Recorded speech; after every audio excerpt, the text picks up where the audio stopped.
കൊതുകിനെ ഭയന്ന് കാളയ്ക്ക് ജീവൻ അർപ്പിച്ച ആ മഹാമനുഷ്യന് വേണമെങ്കിൽ ഒരു നോക്ക് കണ്ടോളൂ. ചിരിക്കരുതേ. Hello everyone, welcome to Pearly Mani's YouTube channel. എന്നെ ഇവിടെ വരെ എത്തിച്ചത് നിങ്ങളാണ്. അതൊരബദ്ധമായി പോയി എന്ന് ചില നിലാവുള്ള രാത്രികൾ എനിക്കും തോന്നാറുണ്ട്. നിങ്ങളെ ആരെയും ഹേർട്ട് ചെയ്യാൻ പാടില്ല എന്ന് എന്റെ ആവശ്യമാണ്. That is why I am here. ഈ അടവുകളും തന്ത്രങ്ങളുമായിട്ടൊന്ന് പയറ്റി നോക്കുകയാണല്ലേ? അഭ്യാസമൊക്കെ കയ്യിൽ വെച്ചിട്ടേ മതി. Please stay safe. If your life is in danger, go back home. നിങ്ങൾ ആരും ഹേർട്ട് ആവരുത്. അയ്യോ, ആരുടെയും ലൈഫ് നഷ്ടപ്പെടല്ലേ. കേൾക്കാൻ നല്ല രസമുണ്ട്. പച്ചവെള്ളം ചവച്ചു കുടിക്കണ പഞ്ചപാവം അങ്ങോട്ട് ഇറങ്ങിയില്ലടേ.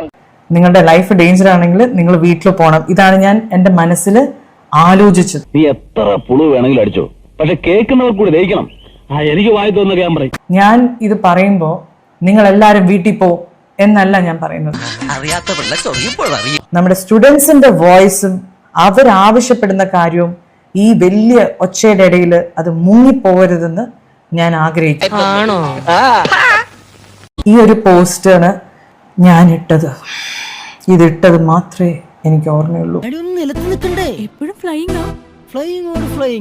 ഇങ്ങനത്തെ ഒരു സമയത്ത് നമ്മൾ എന്തിട്ടാലും അതിനൊരു നല്ല വശവും കാണുന്നവരുണ്ടാവും, ചീത്ത വശവും കാണുന്നുണ്ടാവും. പക്ഷെ മെജോറിറ്റി ആൾക്കാരും അതിന്റെ നല്ല വശമാണ് കണ്ട്. ചിലപ്പോ തോന്നും നീ ഒരു കോമാളിയാന്ന്, ചിലപ്പോ തോന്നും നീ വലിയൊരാളാന്ന്. ഓഹോ, സത്യത്തില് നീ ആരാ? സ്വപ്നത്തിൽ പോലും ചിന്തിക്കാത്ത വ്യാഖ്യാനങ്ങൾ ഈ ഒരു പോസ്റ്റിന്റെ താഴെ കമന്റുകളായിട്ട് വരാൻ തുടങ്ങി. നിന്റെ കയ്യിലിരിപ്പതായിരുന്നല്ലോ. അതന്നത്തെ ചോരത്തിളപ്പിന് ഇപ്പൊ എന്ത് ചോര തണുത്തു പോയാ? തണുത്ത് മരവിച്ചു എന്ന് പറയുന്നതാവും ശരി. അപ്പൊ ഞാൻ ആലോചിച്ചു, ഞാൻ ഇങ്ങനെയൊന്നും എഴുതിയിട്ടില്ലല്ലോ, ഇതല്ലല്ലോ ഞാൻ ഉദ്ദേശിച്ചത്. ഈ ഗോ ഹോം എന്ന് പറയുമ്പോൾ പോലും ഞാൻ അത് പറയുന്നത് നിങ്ങൾ സേഫ് ആയിട്ട് ഇരിക്കണേ എന്ന് പറയുന്നതിന്റെ കൂടെയാണ് ഞാൻ അത് പറയുന്നത്. എന്നെ സംശയിക്കരുത്.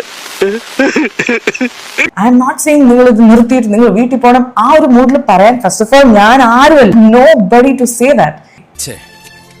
ഒരാവേശത്തിലെടുത്ത് ചാടി വേണ്ടായിരുന്നു അല്ലേ? വിട്ടവളി ആന പിടിച്ചാ കിട്ടൂ. ഇതിന്റെ ഒരു ക്ലാരിഫിക്കേഷൻ എനിക്ക് ഇടണം എന്ന് പറഞ്ഞിട്ട് ഞാനൊരു സ്റ്റോറി എഴുതി. ആ സ്റ്റോറിയാണ് നിങ്ങളുടെ മുമ്പിൽ പിന്നെ വന്ന ഒരു സ്റ്റോറി. എന്റെ ഞരമ്പിലൂടെ ഓടുന്ന രക്തത്തിന്റെ ശുദ്ധിയിൽ എനിക്ക് സംശയമില്ലാത്തിടത്തോളം ഇവരുടെ ഉത്തരം എന്ത് തന്നെയായിരുന്നാലും വിഷയമാവില്ല എനിക്ക്. എല്ലാ പാർട്ടിയിലും, അത് ഏതൊരു പാർട്ടി ആയിക്കോട്ടെ, ഇവിടെയുള്ള എല്ലാ പാർട്ടിയിലും എനിക്ക് വളരെ അടുത്ത സുഹൃത്തുക്കളുള്ള ആളാണ്. അതിനൊന്നും ഇല്ലേ. എനിക്ക് എല്ലാ പാർട്ടിയും എനിക്ക് വേണ്ടപ്പെട്ടതാണ്. എല്ലാ പാർട്ടിയും എനിക്ക് ഇഷ്ടമാണ്. ബിക്കോസ് അതിലെല്ലാം എനിക്ക് വേണ്ടപ്പെട്ട ആൾക്കാരുണ്ട്.